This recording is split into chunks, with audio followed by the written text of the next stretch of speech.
Amen. Praise God. Napakasarap po magbuhay sa Panginoon. Ano po? Amen.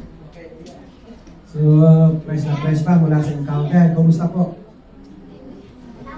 Bago po tayo magsimula, nais ko pong i-welcome ang team po ni Pastor Arnold. Salamat po sa inyong kayo po ay aming nakasama sa pagpuri sa Panginoon sa gabi ito. Amen? Excited po bang lahat?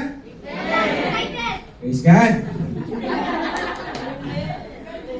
Amen!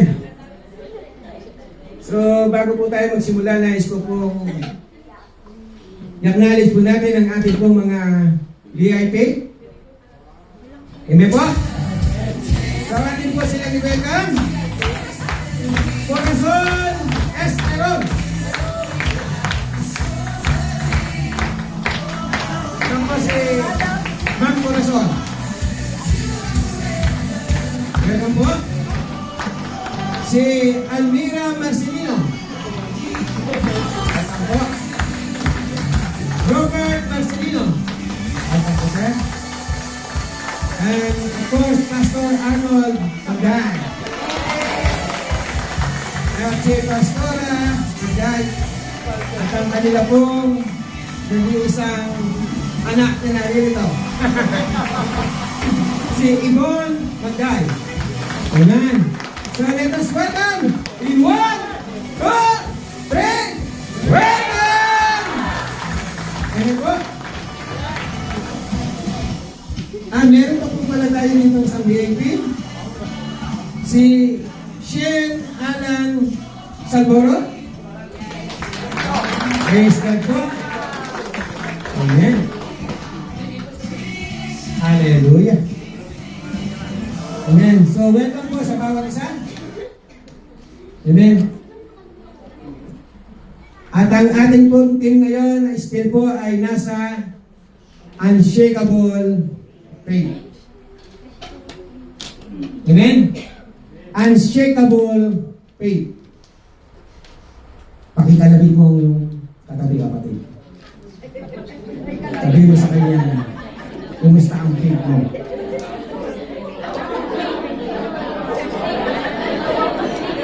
Amen po? So, dapat po, tayo po ay magkaroon ng pananalig na hindi kayang matinag ng kahit ano pa man. Amen? Okay. Palakayin po natin. Ang ating pong passage ay magmumula sa aklat ng Genesis.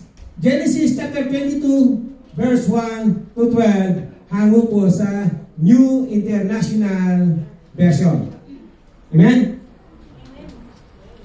Tayo pong lahat ay tumayo. Bigyan galang po natin ang salita ng Panginoon.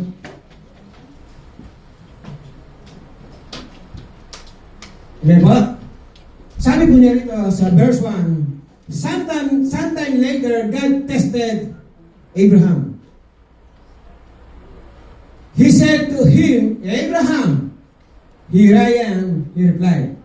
Then God said, take your son, your only son, whom you love, Isaac, and go to the region of Moriah, sacrifice him there as a burnt offering. On a mountain, I will show you. 3, sabi po niya, early the next morning, Abraham got up and loaded his donkey. He took with him 2 of his servants and his son Isaac. When he had cut enough wood for the burnt offering, he set at for the place God had told him about. On the 3rd day, Abraham looked up and saw the place in the distance. 5. He said to his servant, stay here with the donkey while I and the boy go over there. We will worship and then we will come back to you. Abraham took the wood for the burnt offering and placed it on his son Isaac. And he himself tried the fire and the knife as the 2 of them went on together. Isaac spoke up and said to his father Abraham, Father, yes, my son. Abraham replied, the fire and wood. Here Isaac said, but where is the burnt offering? But where is the burnt offering?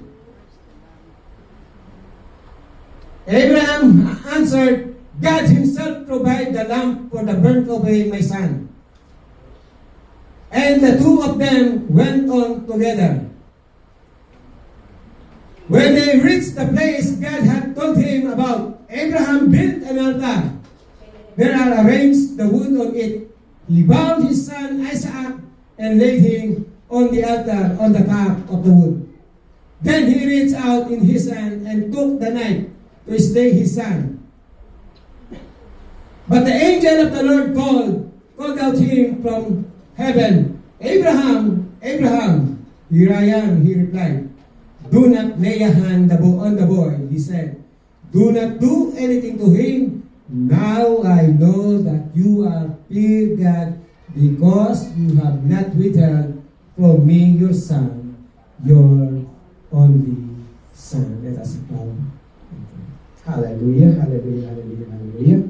Dakilang Diyos, banal at makapangyarihan sa lahat. Tunay po, Panginoon, Ikaw ang aming Diyos na makapangyarihan sa lahat, Panginoon. Ikaw ang Diyos na tapat sa lahat ng mga pangako. Ikaw ang Diyos na buhay, Diyos ni Abraham, ni Isaac at ni Jacob, Diyos ng Israel, Diyos na hindi nagmamali. Ama, maraming salamat po, Panginoon Diyos, sa iyong kabutihan sa buhay po ng bawat isa, Panginoon. Salamat po, Panginoon, sa gabing ito. Dalangin nga po namin, O Diyos, Santong Espiritu, kami po ay patuloy mong samahan, Panginoon. Ikaw po ang mag-reveal, Panginoon, sa kung ano po ang nais ninyo na amin pong marinig mula sa inyo, Panginoon.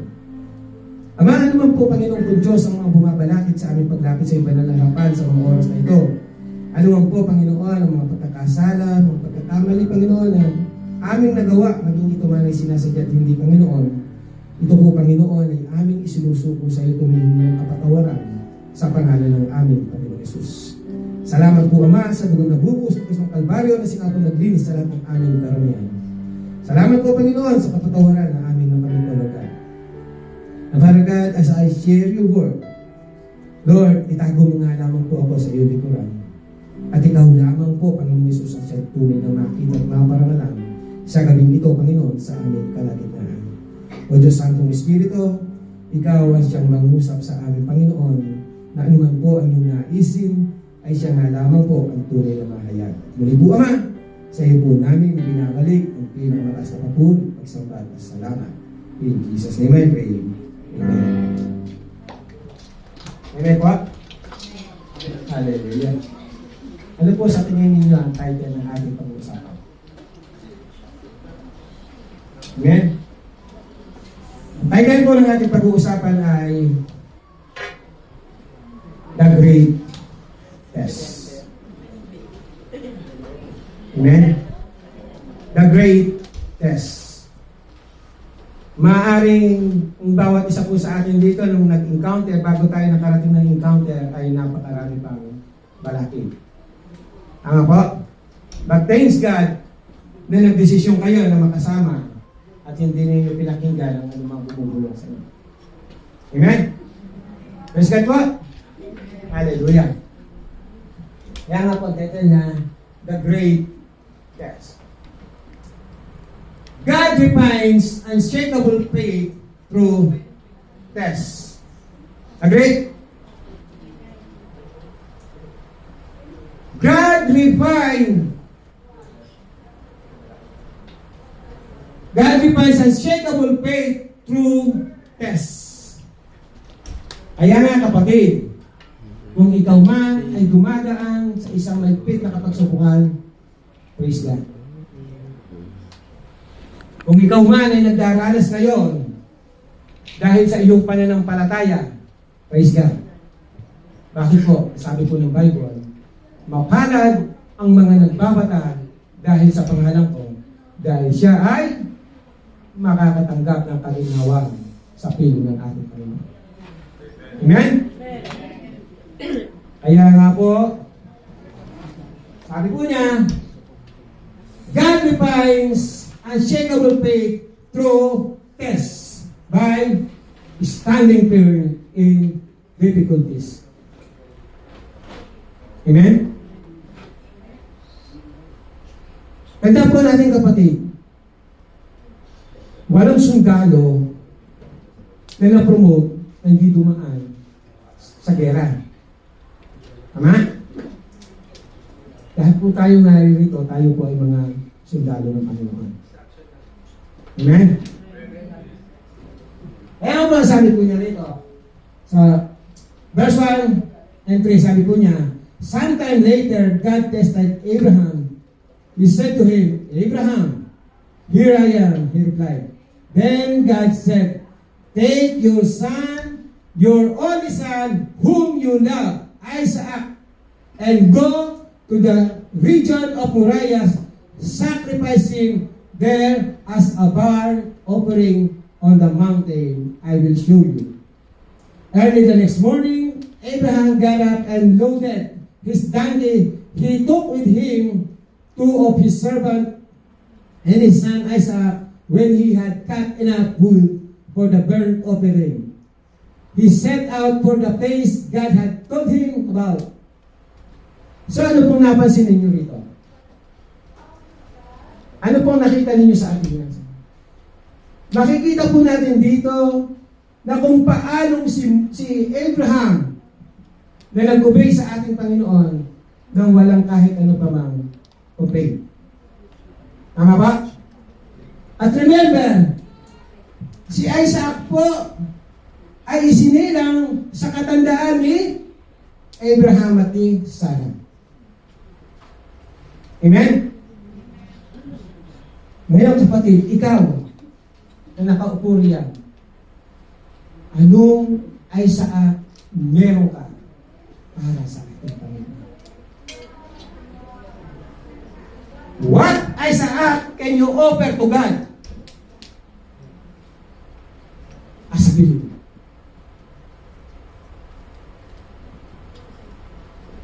Anong Isaac meron?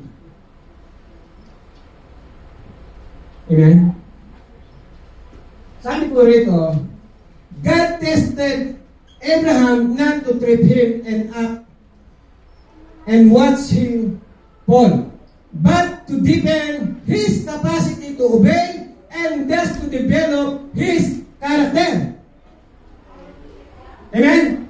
Tandaan po natin mga kapatid, tayo po na mananampalataya, ang mga struggle po natin o ang mga kapagsubukan sa ating buhay, yan po ay kompas ng ating pananampalataya.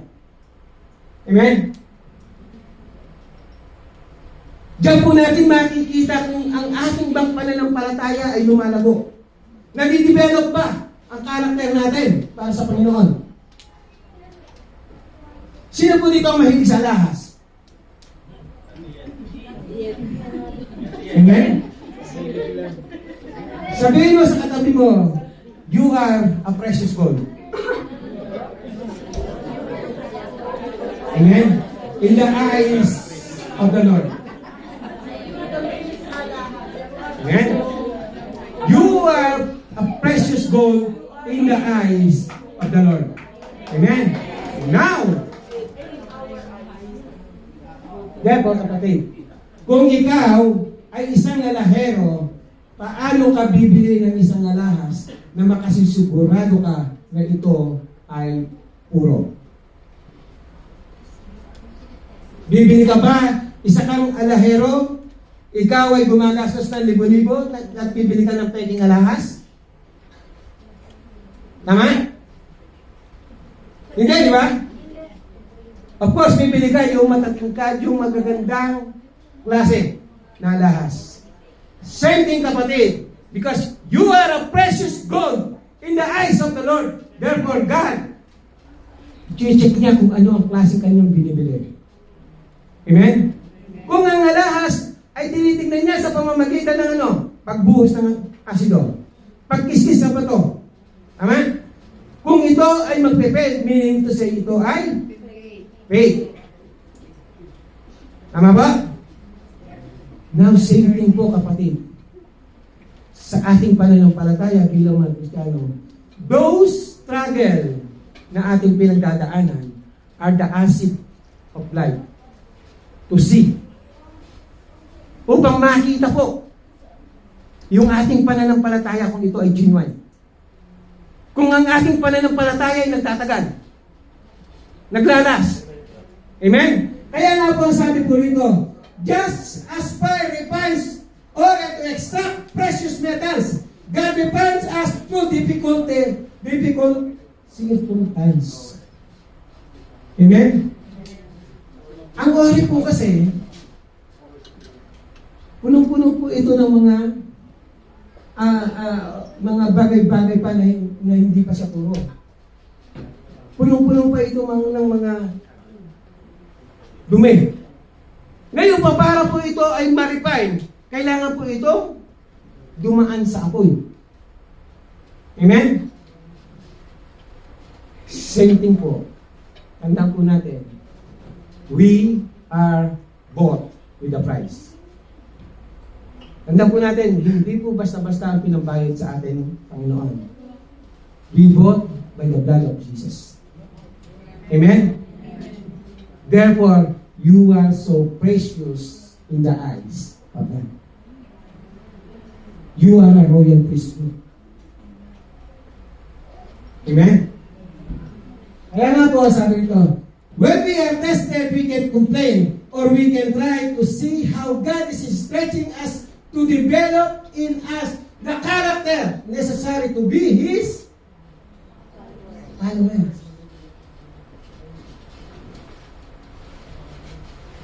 Para po ma-develop ang ating character as a followers, kailangan po natin ito pagdaanan. Sabi ko nga po, ang struggles ay siyang kompas ng ating buhay Kristiyano kung nasasaan na nga ba talaga ang ating pananampalataya. Kung nagle-level up na ba talaga ang ating pananampalataya. Amen? O baka mamaya, ikaw yung Kristiyanong bonsai. Pan-display. Amen? May ba mahilig sa bonsai? Diba? Ang cute tignan. Kaya na, walang paglago. Amen? Kaya nga po natin ito pinagdadaanan. Upang sa ganun po, mapertil ang ating pananampalataya, ang ating unshakable faith. Kaya nga po sabi rito,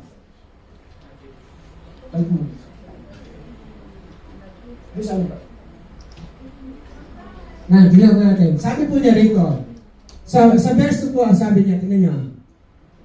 Then God said, take your son, your only son, whom you love, Isaac, and go to the region of Moriah, sacrifice him. Sabi niya, there as a burnt offering on a mountain will show you. Alam po ninyo, ang masakit po ngayon sa mga Kristiyano. Mismong ang blessing na siyang nagpapahiwalay sa kanya sa presensya ng Panginoon. Agree? Ang pinakamasakit po sa mga Kristiyano ngayon, nang hindi niya nakakamit ang kanyang pagpapala, pray siya ng pray. Makikita mo siya kada Sunday niya sa simbahan.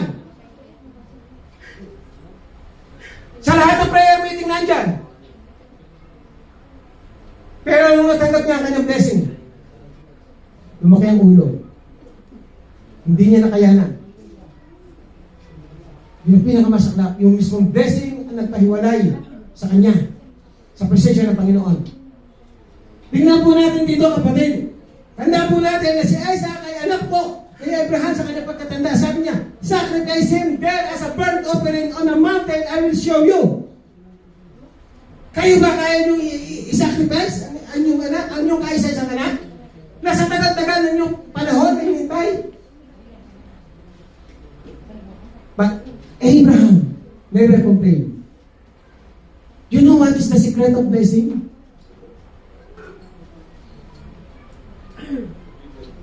What is the secret of blessing? Bro.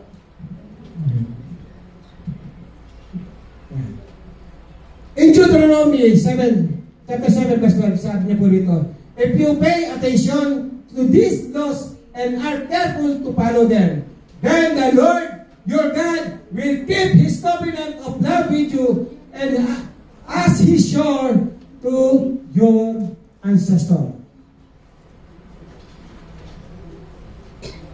Ang sabi niya, if you pay attention to these laws and are careful to follow them,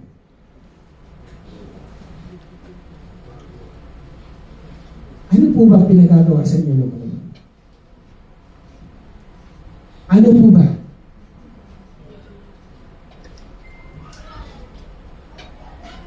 But the thing is, may panahon po ba tayo makipag-usap sa ating Panginoon?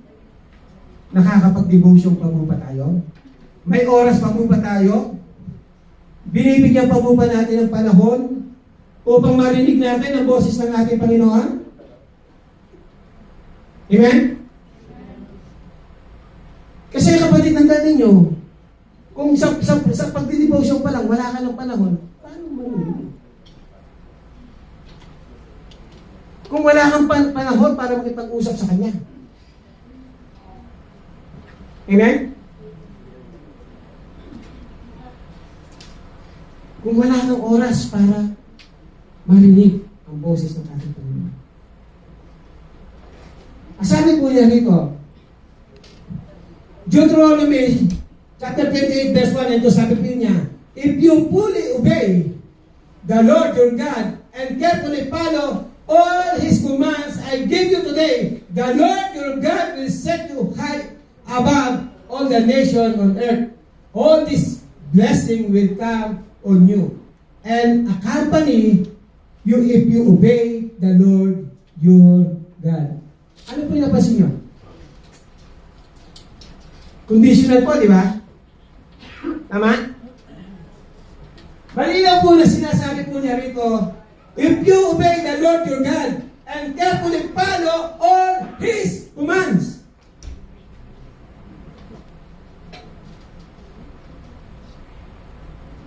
Carefully follow all His commands. Tandaan po natin, kapatid, there is blessing in obedience. At ang sinasabi po rito, if you fully obey, hindi po niya sinasabing partial obey. Amen? Partial obey is disobedience. Amen? Kaya nga po, kung maglilingkod ka rin lang sa Panginoon, kung susunod ka rin lang sa Panginoon, sumunod ka na ng buong puso. Sumunod ka na ng buong kagalakan. Then, ang sabi po niya, all this blessing come on you and accompany you if you obey the Lord your God. Kaya nga lang po, paano ka susunod kung hindi mo alam kung ano ang susundin mo? Tama? Now, paano mo malalaman kung ano ang gagawin mo? Paano mo malalaman kung ano ang dapat mong gawin? You have to talk to Him personal. By means of prayer, by means of reading your Bible, by means of your devotion. Amen?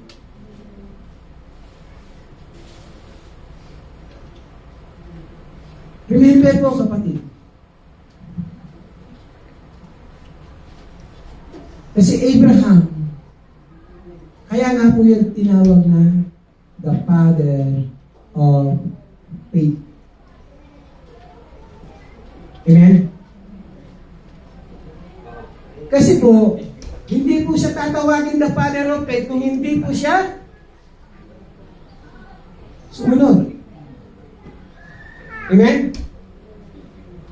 Kung siya yung susunod na pero puro complain. No. never asked them. Nang marinig niya ang boses ng salita ng Panginoon, na sabi niya, Abraham, Abraham. Sabi niya, ialay mo ang iyong kaisa-isang anak sa bundok ng Moriah. At dalhin mo siya kung saan. Aking ituturo sa iyo ang lugar na kung saan mo siya dadalhin. Sabi ng Abraham, ang ginawa ni Abraham, kinabukasan, agang-aga, inihanda niya ang lahat ng kanyang gagamitin upang sumunod at tumungo sa Mount of Moriah. Amen? Ikaw, kapatid, ano nga ba ay sa at meron ka?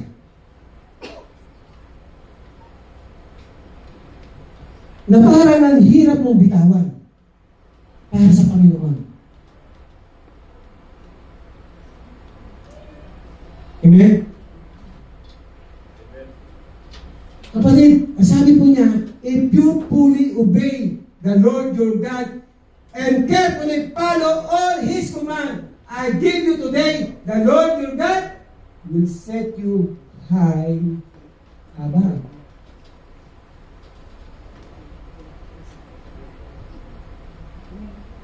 He will set you above,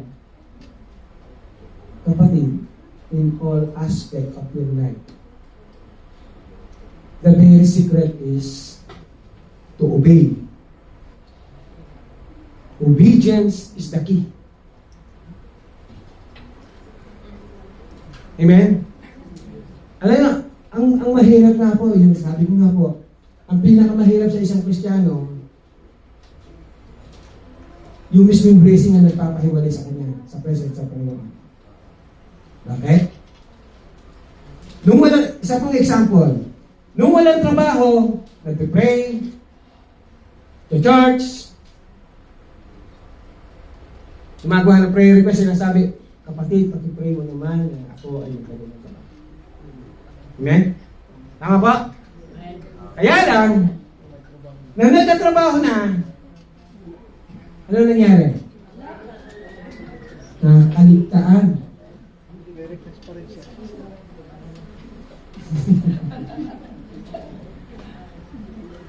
Nakaligtaan. Yung kanyang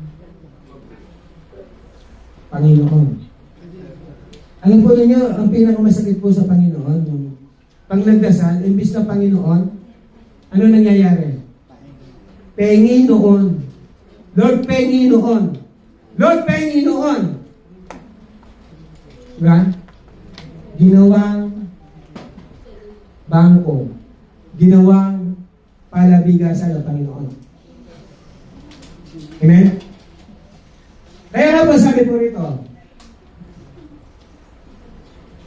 in James chapter 1 verse 25, sabi po niya, but whoever looks intently into the perfect law that gives freedom and continues in it, not forgetting what they have heard, but doing it, they will be blessed in what they do.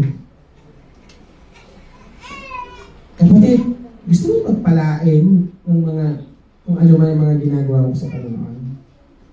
Ito po yung sikreto.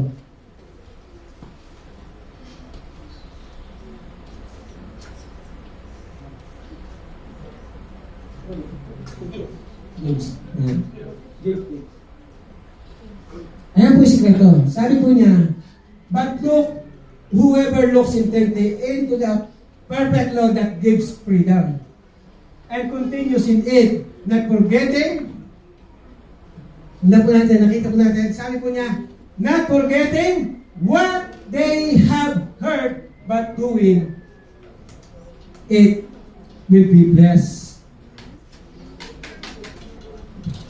Kapatid, ang ating po mga naririnig sa simbahan o mga salita ng Panginoon, hindi lamang po natin yung dapat naririnig lang. Kailangan po, meron po yung application. Tama? Katulad po ngayon na tayo po ay nag-encounter. Hindi lamang po sa encounter natatapos yan. Amen?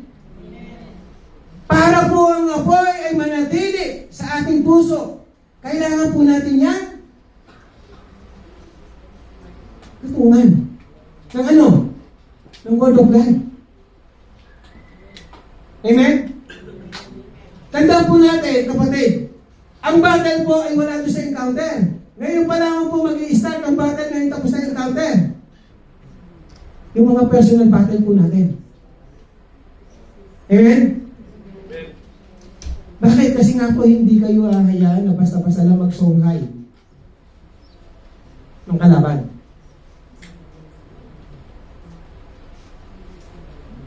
At para makapag-songhay ka, kailangan mo manatili. Amen? Sabi po na rito, God refines unshakable faith through tests. Number 1, by standing firm in difficult tests.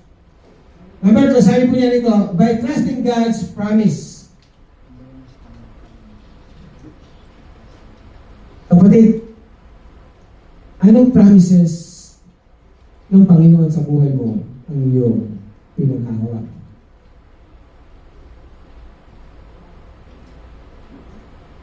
Anong mga pangako ng Panginoon? Di ba nga, kapag ka yung panahon ng mga dalaga at binata, napakasarap na pinapangakuan ng minamahal?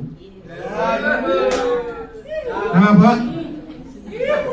Kapag nanako sa iyo yung minamahal mo, pangahawakan mo yan, tama?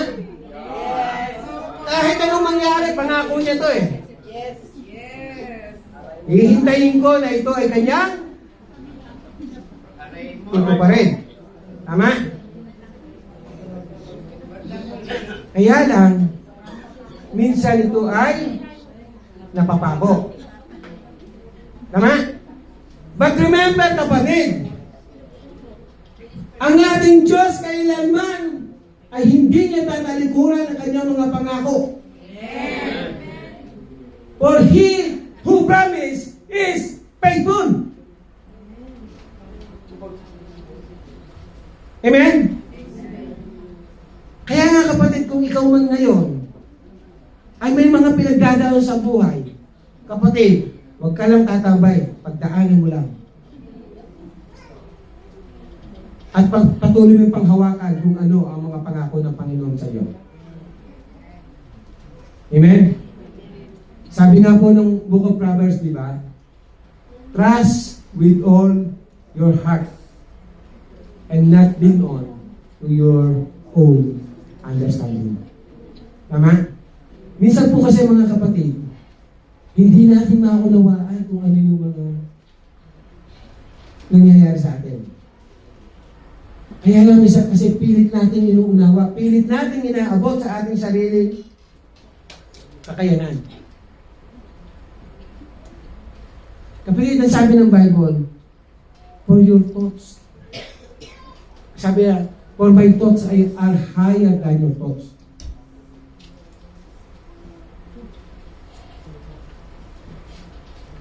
Amen? Yung mga bagay na hindi na i-reveal sa atin, na hindi na natin kayang unawan, hayaan mo, Panginoon. Itaas mo sa Panginoon. Lord, bahala ka dyan, Lord. Amen?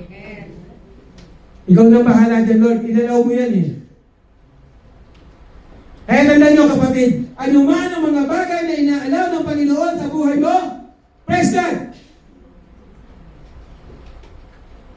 Bakit? Tandaan nyo, He never allow anything sa buhay mo at sa buhay ko beyond sa ating kakayanan. Ang sabi ng Bible. Kung ano nga ang pinagdadaan mo ngayon, gaano man yung kalaki, kapatid, yan ang capacity mo. Kaya yan ang inalaw ng Panginoon sa'yo. Hindi ko man alam kung ano pinagdadaanan ng bawat isa rito. Amen? All we have to do is trust Him with all your heart, with all your soul. Do not lean on your own understanding. Just pray. Kung meron na ikaw pinag-pray, Tanong mo Panginoon, Lord, bakit mo itinilaw? Ano ang purpose mo? Lord, ituro mo naman sa akin. Hayaan mo makita ko kung ano ang purpose ng mga bagay na ito sa buhay ko. Kung ano ang itinuturo mo. Amen? Let God be God sa ating buhay. Ano yung ang masaklat kasi sa mga Kristiyano ngayon, mas marunong pa sa Panginoon. Tama? Alam mo yung mga Kristiyano na ang gusto sila yung nasusunod at ang Panginoon ang susunod sa Kanya? Kasi Lord. Kasi Lord. Sinasabi na ngang mali eh. Sinasabi na ngang hindi tama eh. Pero ini-insist pa rin. Tama? Amen po? Kapatid, ang sikreto ng blessing is to keep trusting God what He had promised.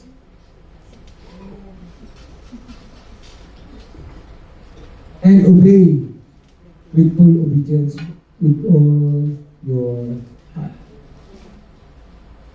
Huwag kang lilingon sa kaliwa, huwag kang lilingon sa kanan. Focus on Jesus, Him alone.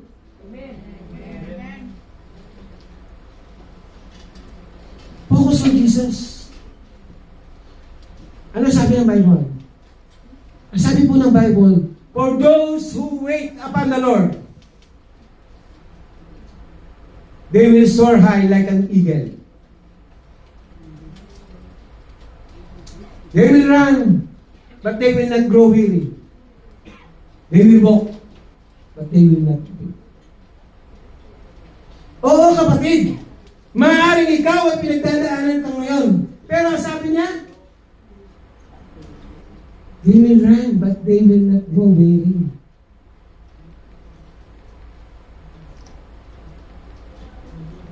They will walk, but they will not go faint.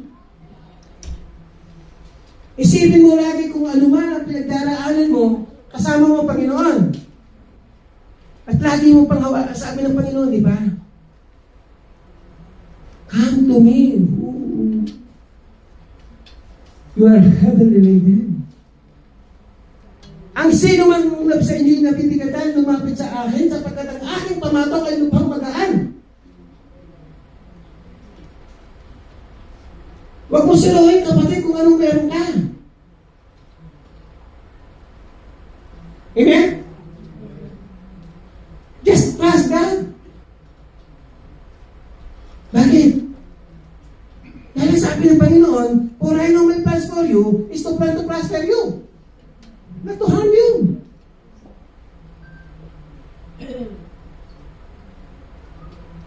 To bless you. To give you hope. Yan ang plano ng Panginoon. But the question is, bakit nga ba hindi mo ito natatanggap? Bakit nga ba hindi natin ito nare-receive? Kung ang plano ng Panginoon ay pagpalain tayo. I think kapatid, something wrong. Amen? Might be kapatid, dahil meron ka pang hindi isinusuko sa Kanya. Might be yung Isaac mo sa buhay, kapatid, ayaw mo pang ibigay sa Panginoon.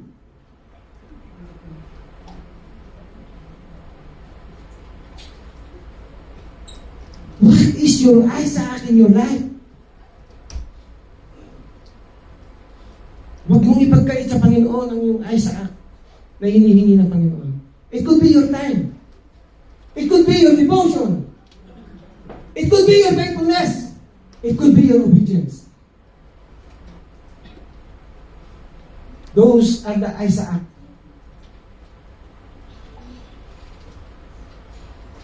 That God's waiting for. Amen? Huwag mo ipagkait ang Isaac mo.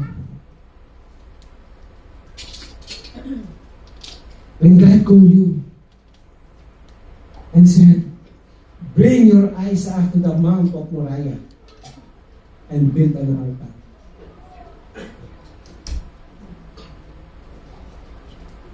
It's not yet too late, kapatid. Kung ang Isaac mo ay hindi mo pa naibibigay. It's not yet too late. May panahon pa. To give your Isaac with full heart to our living God. Amen? Sabi po niya dito, Isaac spoke up and said to his father, Abraham, Father, yes, my son. Abraham replied, the fire and the wood are there, Isaac said. But where is the lamb for the burnt offering? Abraham answered. Tingnan po ninyo kung paano po nagtiwala si Abraham sa mga pangako ng Panginoon. Sabi niya, ang sagot po niya sa tanong ng kanyang anak, God Himself will provide the lamb for the burnt offering, my son, and the two of them went on together. Kaya nga po ang ating Panginoon tinawag na Jehovah Jireh, di ba? For He is the great provider. Amen po?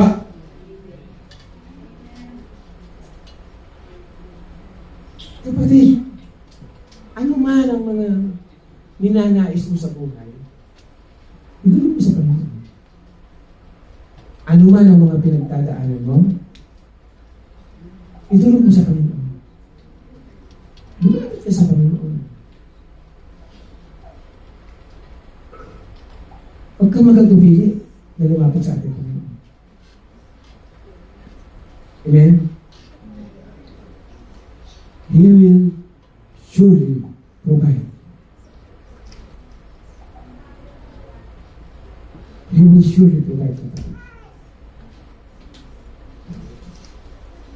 In Hebrews chapter 10 verse 23, sabi po niya rito, let us hold unswervingly to the hope we profess, for He who promised is, sabi niya, faithful. For He who promised is faithful. Inyong kapatid, kung hindi mo alam kung ano mga pangako ng Panginoon sa buhay mo, anong pangangalakan mo? Tama ba? At ngayon, para malaman mo ang mga pangako ng Panginoon sa buhay mo, kailangan mo ito alamin. Tama ba? At ngayon, para malaman mo ang mga ito, kailangan mo magbasa. Tama ba?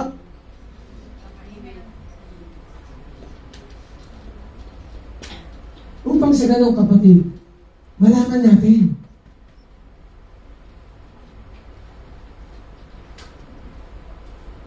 Sabi po niya rito, ito po, sabi niya rito, yet he did not waver through unbelief regarding the promise of God, but was strengthened in his faith and gave glory to God, being fully persuaded that God had power to do what He had promised. Amen? Kaya nga kapatid, rest assured.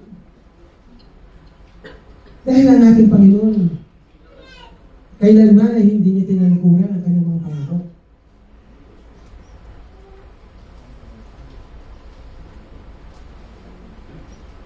Ang ating Panginoon ay tapat sa lahat ng kanyang mga pangako.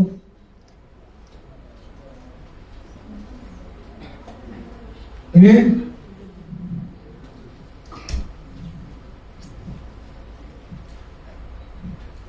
Sabi po niya rito,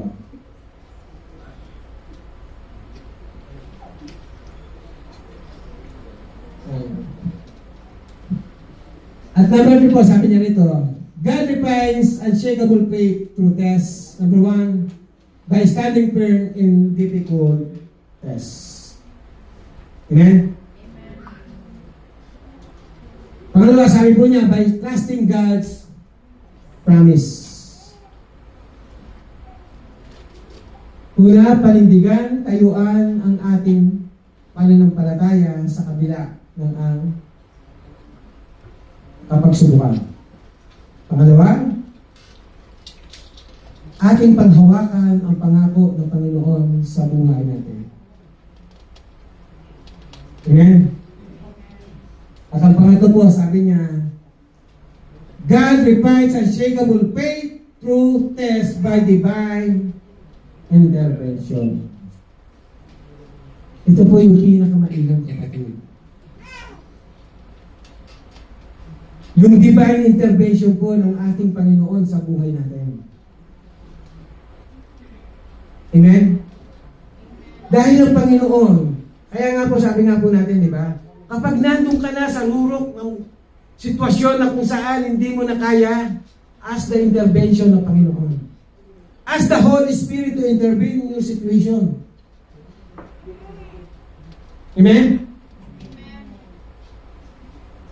Kasi, sabi mo sa kanya, Lord, hindi ko ito kaya mag-isa. I need your presence, Lord.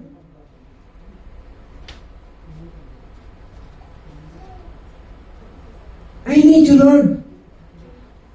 For I am nothing without you. Kaya nga sabi ng Philippians 4:13, for I can do all things through Christ who strengthens me.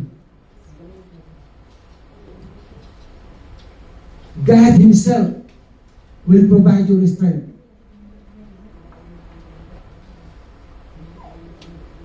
Sabi nga niya, di ba?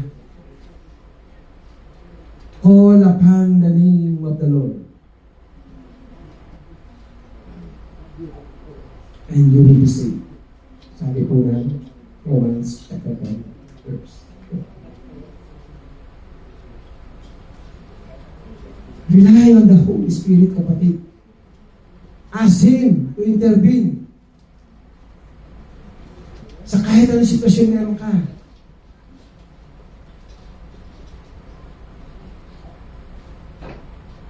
Dahil ang Holy Spirit, nandiyan na lang yan. Naririyan lang ang Holy Spirit. Amen? Sabi nga po rin ito, di ba? Sa verse 10 to 12, sabi po niya, when they reached the place God had told him about, Abraham built an altar and arranged the wood on it. He bound his son Isaac and laid him on the altar on top of the wood. Kapatid, kumusta ang altar mo sa Panginoon? Nabuild mo na ba? Amen? Did you build an altar for the Lord? And where that you can offer your Isaac? Amen? Upang doon kayo ay magtatagpo ng Panginoon na mag-usap kayo ng personal?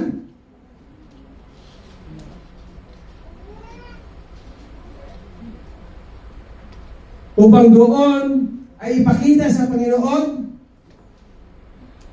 ang iyong katapatan sa iyong pananampalataya sa Kanya?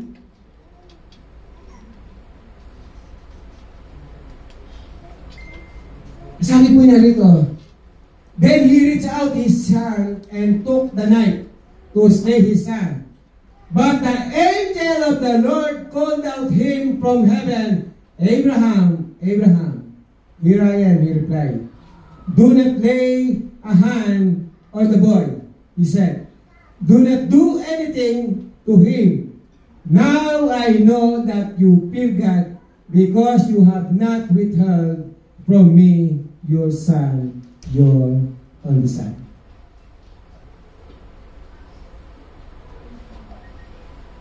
Sabi po ng Panginoon, sabi po ng anghel kay Abraham, do not lay a hand the boy. He said, do not do anything on him. Now I know you fear God.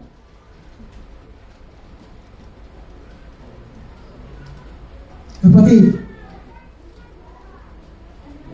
kung susunod ka lang ng buong puso, kung ang Panginoon ang siya nga iyong hahayaan na mag-intervene. Rest assured, kapatid. Hindi ka hayaan. Rest assured, kapatid,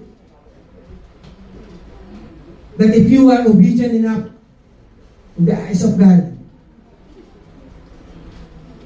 His divine intervention in your situation, no matter what, He will provide.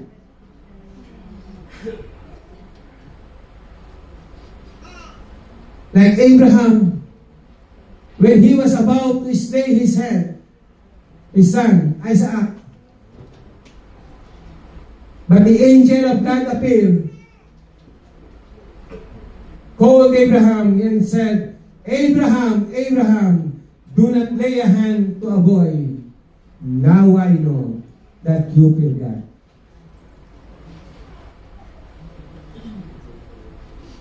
Do we have a holy fear to God?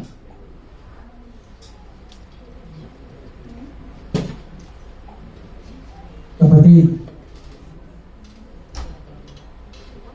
do we have the holy fear to God? Like Abraham, because of his holy fear, he never complained. He never asked God. What he has done, he just obeyed. Totoo naman pong mahirap sumunod, lalo na kung hindi mo alam.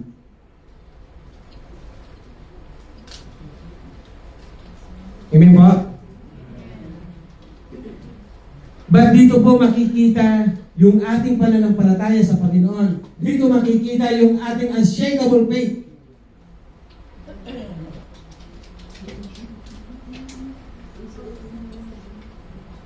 That what we have only is faith in God.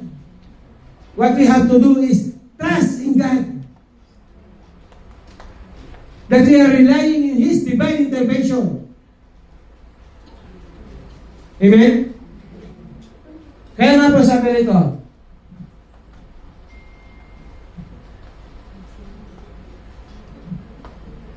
sabi po rito, Psalm chapter 50 verse 15, and call on me in the day of trouble, I will deliver you, and you will honor me.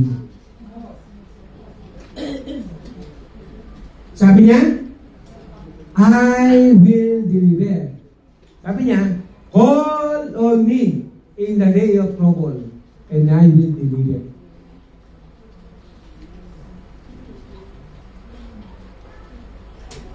Kaya nga kapatid, inalaw ng Panginoon ang lahat ng iyong dinaranas upang sa ganon, tumawag ka sa Kanya. That is the very purpose. To refine our character as a Christian.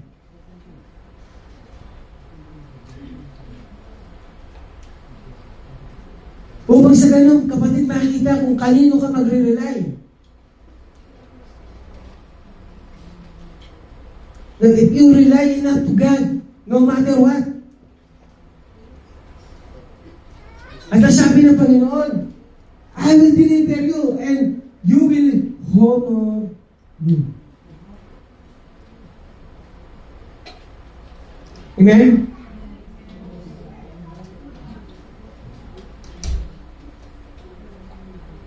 Sa Isaiah chapter 41 verse 10, sabi po niya rito, so do not fear, for I am with you.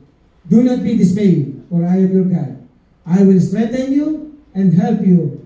I will uphold you with my righteous right hand.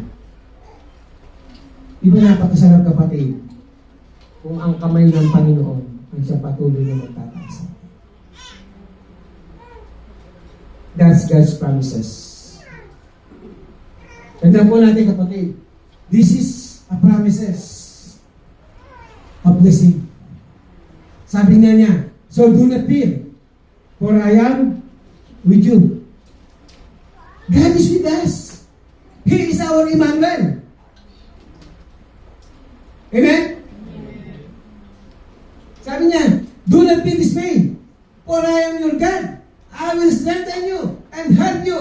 I will uphold you with my righteous right hand. Amen po? Sabi nga po ng Bible, di ba? If you are with God, who can be against you?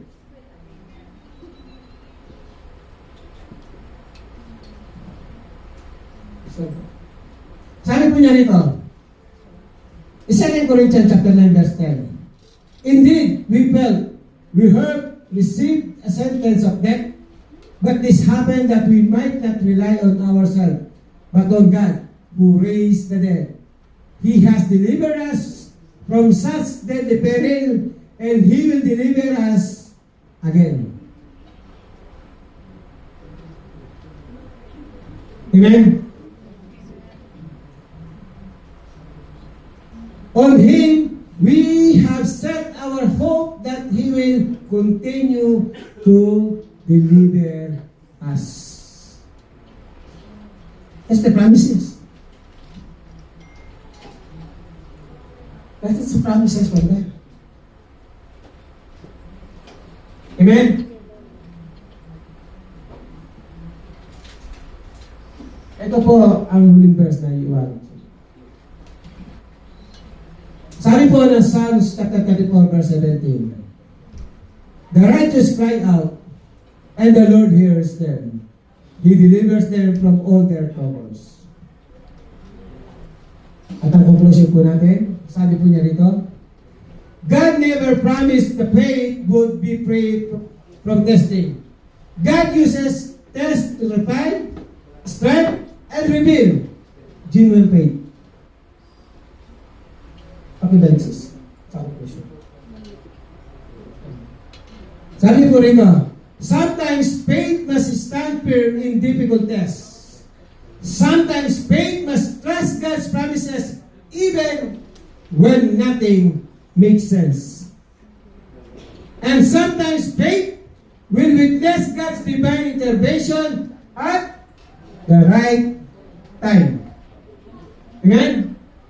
The knife was raised, but God intervened. The trial was real, but so was God's provision. An unshakable faith is not a faith that never struggles. It is a faith that continues to trust and obey God through every test. Amen? God refines unshakable faith through tests by standing firm in difficult tests. By trusting God's promises. And number 3, by divine intervention. Amen? All glory belongs to God.